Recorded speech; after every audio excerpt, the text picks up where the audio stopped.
Where we probably still have some work to do is under the irrigation sector. And of course we have a European influence within that community. I'm not sure if you guys noticed. And as well, we have root crops like potatoes and sugar beets that certainly require a level of tillage. And we've been, I think, experiencing probably stronger and more intense winds than might be deemed as normal. And as such, we've been having some pretty significant issues with wind soil erosion. And to the point where counties are actually thinking about pulling out the Soil Conservation Act and using it as an enforcement tool, where they've been having to spend hundreds of thousands of dollars digging out ditches and such. So the project that we have supported here was originally designed for our living lab application that we put forward. That wasn't successful, but we did get some support from two new foundations that we haven't had support from in the past. One is the RBC Tech for Nature grant, and the other is the Weston Foundation. So as such, we took a few of those projects and we're starting to just play around with some different approaches to help manage that erosion piece under the irrigated sector. So with that, I'll introduce Dr. Gurbir Dhillon, who can fill you in. Thank you, Ken. Thank you all, and good morning. So like Ken said, this project, it is focused on cover crop management under irrigated systems, and we're trying to look at how we can drive maximum benefits from these systems under irrigation. It's a part of a bigger program called Saving Soils. The program is focused on soil erosion under irrigation, and in that program we have trials on cover crop management, roller crimping trials like the one that we'll discuss today. There's a living mulch trial that I'll talk about in the plot hop in July. There are other trials on adopting cover crops and nurse crops with specialty crops like sugar beets and potatoes. We also have on-farm field scale trials to test out some of these concepts in the real world. Those are being led by Luis Barda. And we're also starting some work on fall cash cropping in this fall. So there are some interesting trials, and these are being funded by RBC's Tech for Nature program and Weston Foundation Soil Health Initiative. So I will talk a little bit about cover crop termination management. In the next talk, Dr. Maurice from University of Saskatchewan, she will be talking about cover cropping, and she'll cover a bigger breadth of issues like which species to use or establishment timings, herbicide reactions. In this one, I'm more focused on just the termination in spring and how we can maybe maximize the biomass production and retention so that we can get maximum benefit out of the cover cropping systems. So in general, we use herbicide burn downs and disking for cover crop termination, and those are great methods. They have their benefits, like they're easy to use, they're reasonably effective. They provide flexibility with cover crop termination timing so that you can easily adjust them in your spring schedule, especially with seeding. And they are almost equally effective on most cover crop species, so you don't have to worry about species selection, at least as far as their termination is concerned. But there are some downsides. Herbicide usage is not encouraged, especially with glyphosate, due to herbicide resistance issues and also the environmental concerns. And with the disking, there is soil disturbance, which is not ideal. And also we end up incorporating all the biomass in the soils, which speeds up the decomposition, which means that the surface is not covered with the straw for a long time, and that reduces the benefit sometimes. The other method is just the natural termination with winter kill, with some crops that don't overwinter well. In that case, though, we don't get a lot of biomass because they're growing only in the fall season. And in the springs, the soils are exposed to soil erosion. There is nothing to compete against early season, early spring weeds. So, um, with roller crimping, we use a machine, basically a roller that has blunt blades that pushes down the crops and crimps the stems without cutting or chopping them or without disturbing the soils. Um, ro- the roller crimpers are they are basically a steel drum that is filled with water, loaded with water, and they have chevron pattern blades um, that push down and flatten the stems when we drive over the crops. Um, we can attach them to the front end of the tractor or the back end, but with the front end it gives us an option to also attach the seeder at the back end, and that makes a roller crimping and seeding a one-pass system. And uh, yeah, when we drive the roller crimpers over the crops, um, they flatten the stems, and then the stems are crimped at about 6 to 7 inches intervals, which damages the vascular system of the plants, and that causes them to die.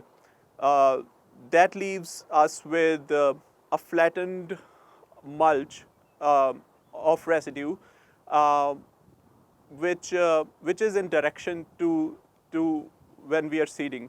Because we are not cutting or chopping them, that leaves them in the direction parallel to how we're seeding. So there is less issues with residues wrapping around the planter discs or shanks, and so there is minimum interference with the seeding.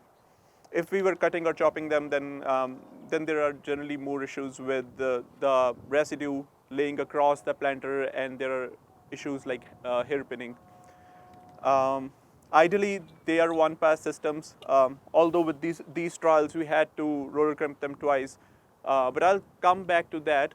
We can maybe look at the demo first for the roller crimper, and then we can come back and talk about these trials and the treatments. Does that work, or do we want to go to the demo after we I finish? wasn't listening. He's running over to the tractor now. Just kidding, Gurbir. You can do whatever you want. Yeah. I think we should maybe look at the demo first, and then we Sure. can come back. Carlo is running over to the tractor. Okay. Yeah, that means we have to follow him, I guess. Is that right? Yeah. Okay, to the tractor.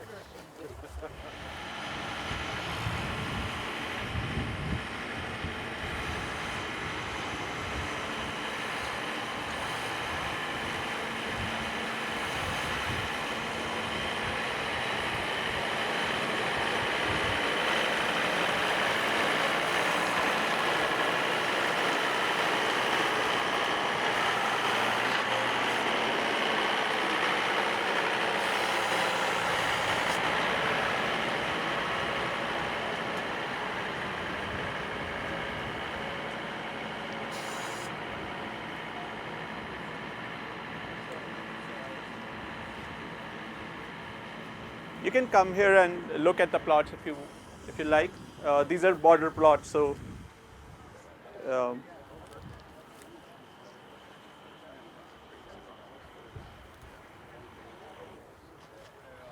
yeah. So with this technique,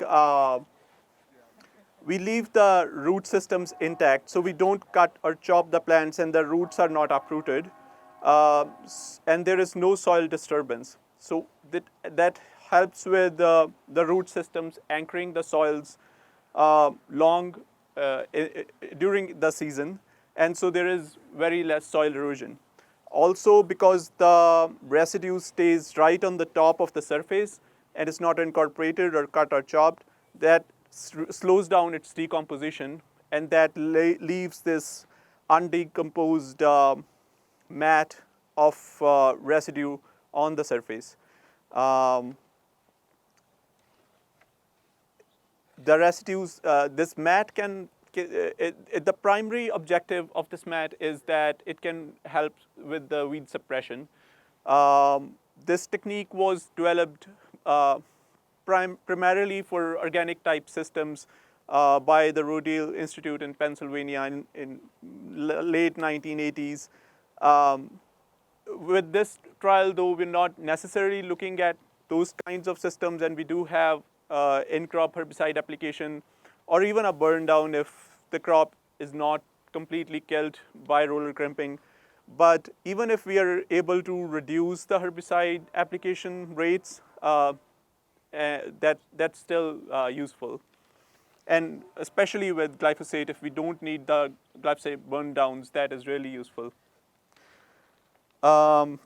This residue helps with also with soil moisture conservation, helps to moderate soil temperature, and now does that help us get ideal germination and growth conditions or not? That's something that we'll be looking at through this project. We have the soil temperature sensors installed and moisture probes installed, and so we'll be looking at that data and comparing the emergence rates with the control plots to see how much did the crimping affect these soil parameters and how did those parameters affect emergence and growth for the crop.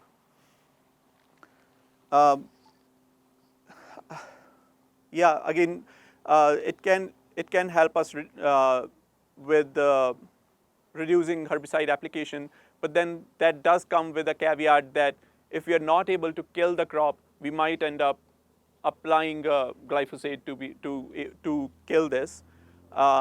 And one of the major challenges with killing the crops effectively in our area is to be able to attain that right stage of the crop. So with the cover crops, with the cereals, the recommended stage to effectively kill them with roller crimping is late anthesis, when the anthers are showing and shedding pollen. And some studies even recommend even later, milk stage or early dose stage. But with our short growing seasons, it's really hard to delay seeding for a long time. So with these trials, we ended up roller crimping at about the heading stage. So we did roller crimping on May 26th, and we were at late heading stage at that time. So we ended up having to do it again on around June 8th. So we had to do 2 roller crimpings. But for most scenarios, 1 or 2 roller crimpings should be enough to kill the crop, and we generally won't need a burn down.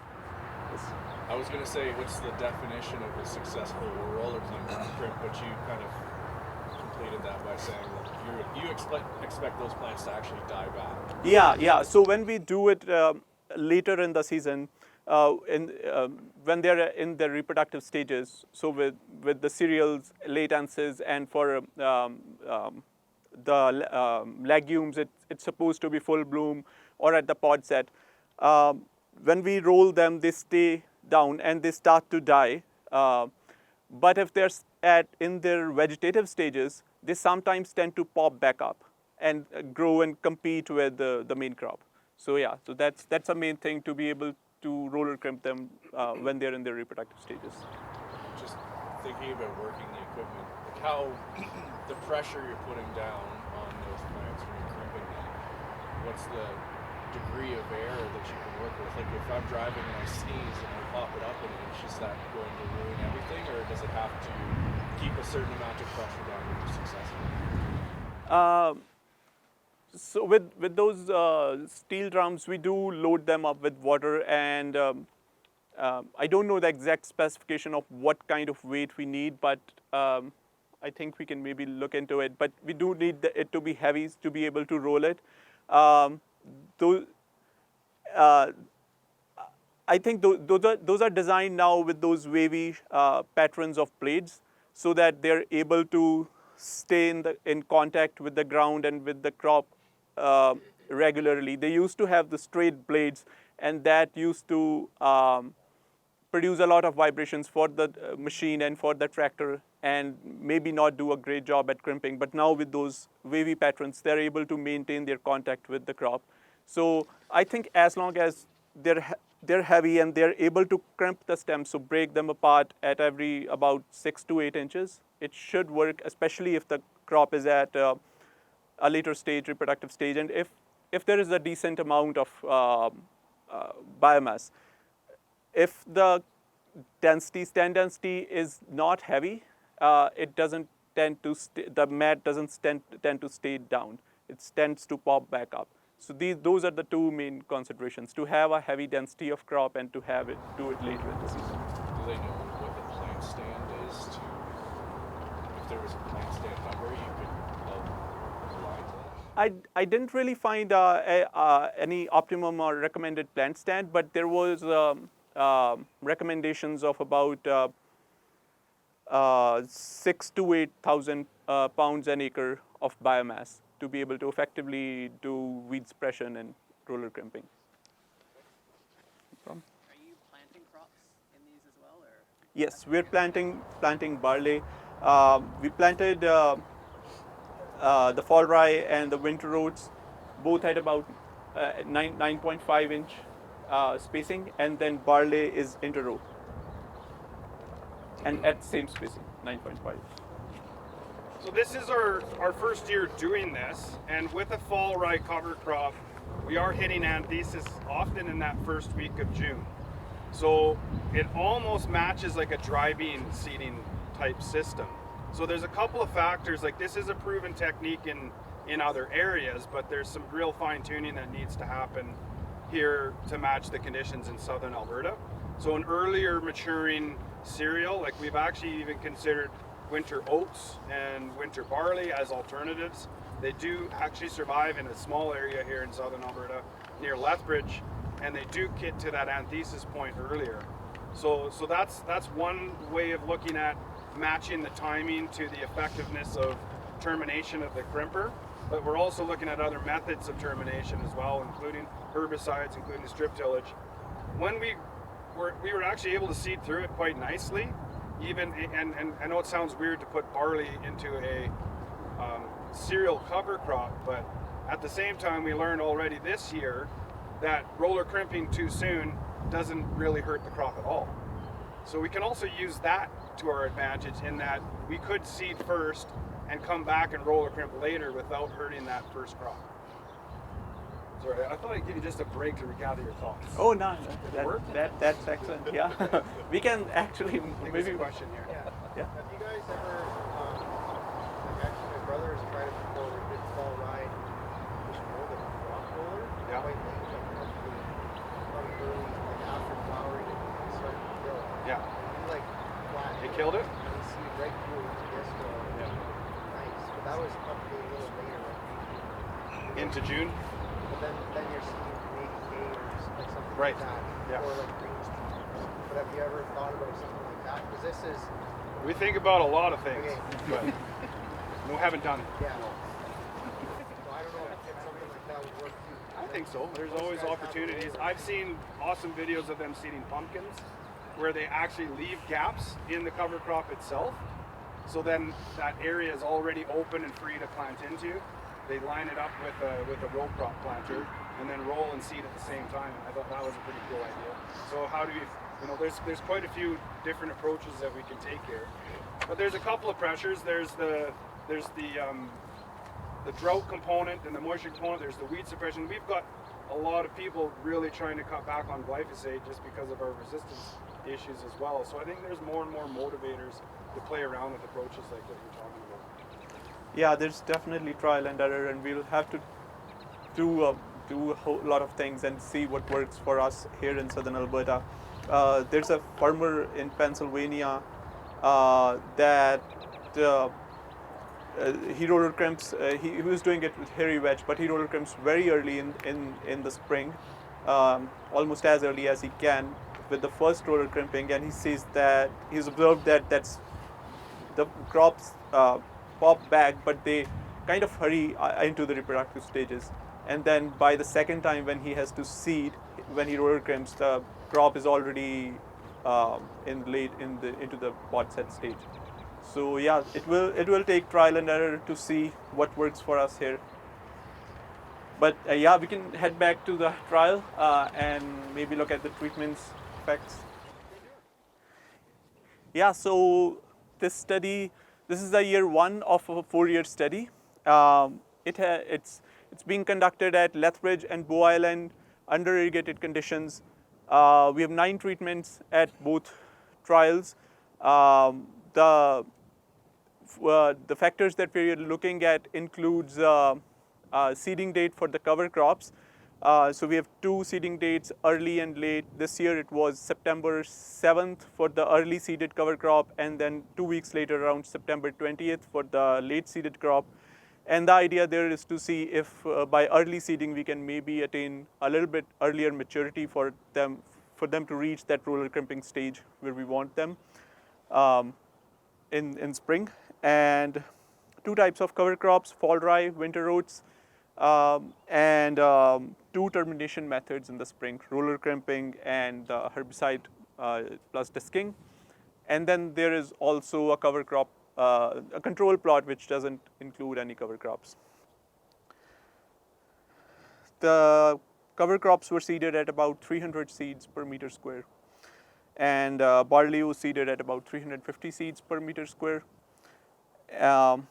With fall rye, although it provides a ton of biomass and it's really good for suppression, it can sometimes be hard to terminate. So we wanted to have another crop for comparison, and winter oats had done pretty well in one of our other trials. They had shown good overwinter survival, and we also expected to maybe mature a little bit earlier. So we included that for comparison.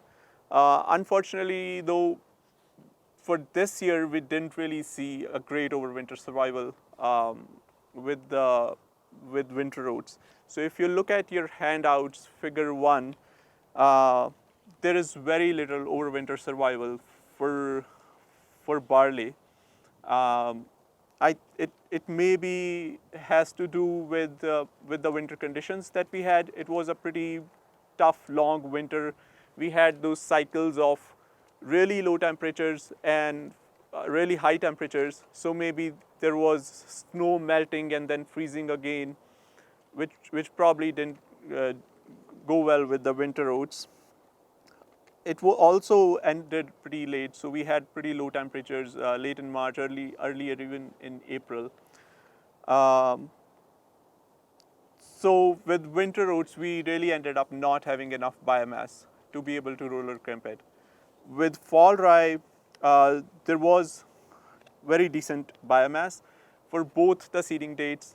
The earlier seeding date did have higher fall biomass in figure 2, and also in figure 3, spring biomass. So with early seeding,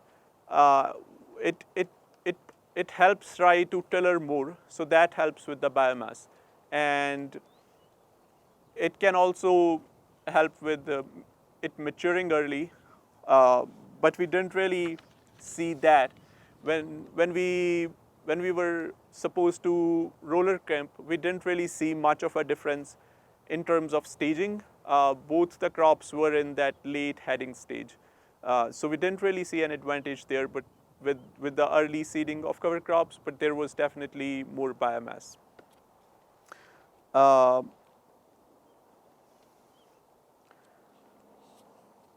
Yeah, for winter oats, though, there was such little survival that it really didn't.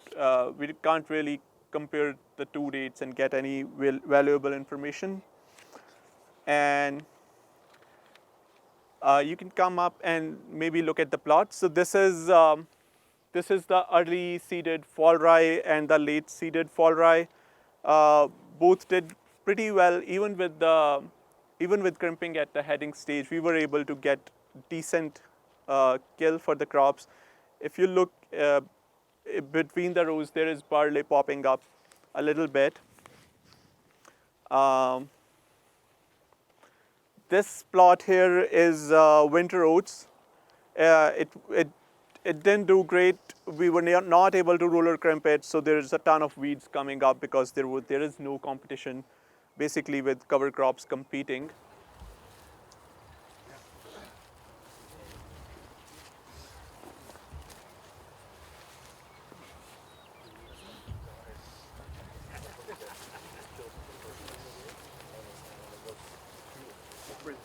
Beer just disappeared on me, so I think we'll just end his talk. Let's give a round of applause. Oh, there he is. A very aggressive interviewer. Did you have anything to close up since you have your attention?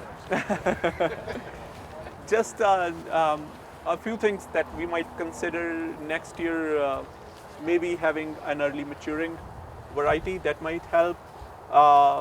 Stand density, maybe with winter oats we can maybe have a higher stand density so that we have that thicker stand that we may be able to roller crimp better.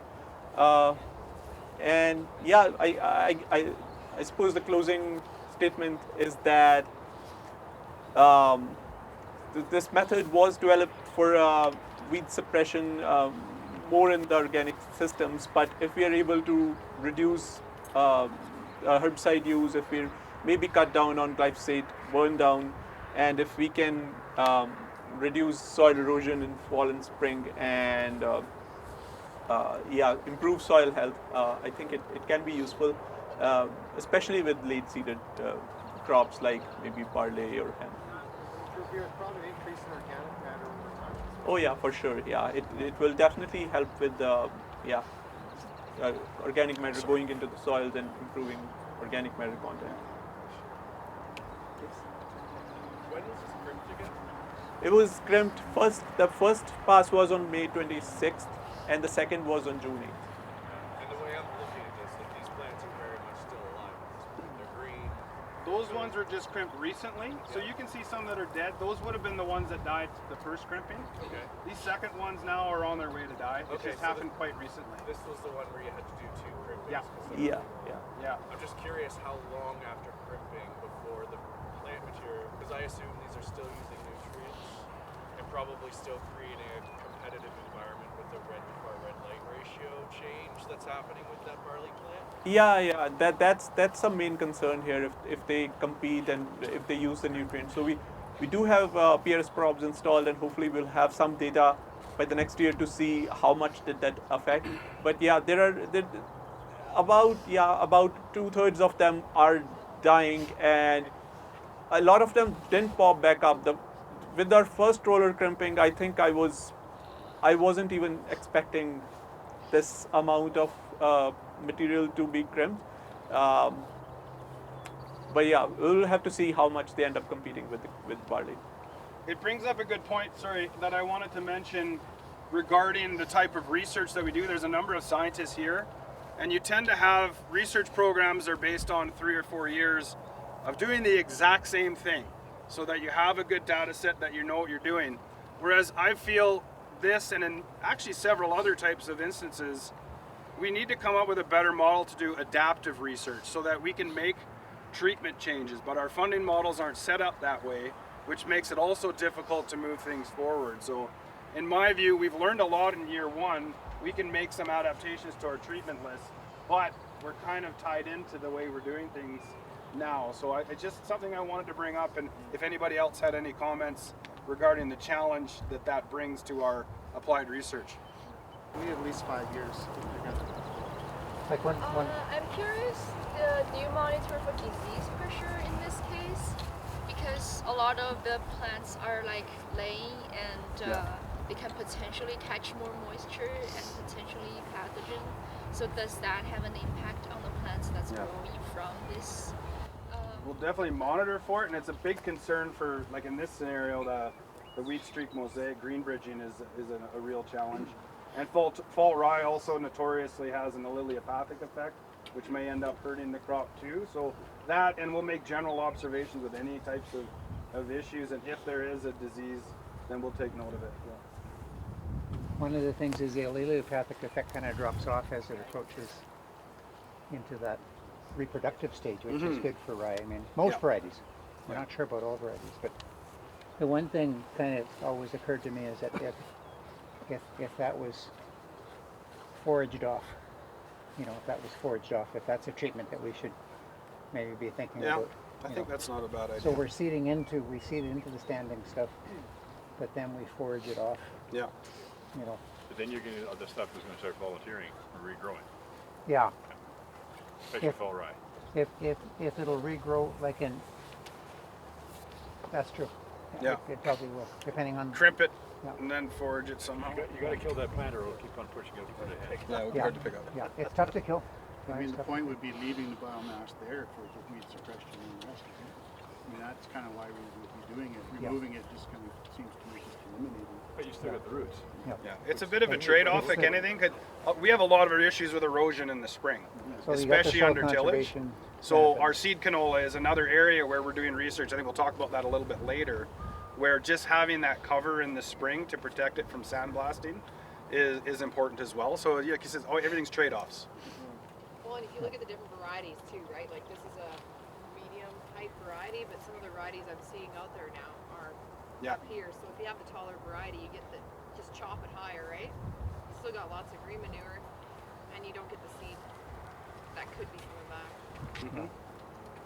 Yeah, it's an idea worth pursuing, perhaps. Do you have barley?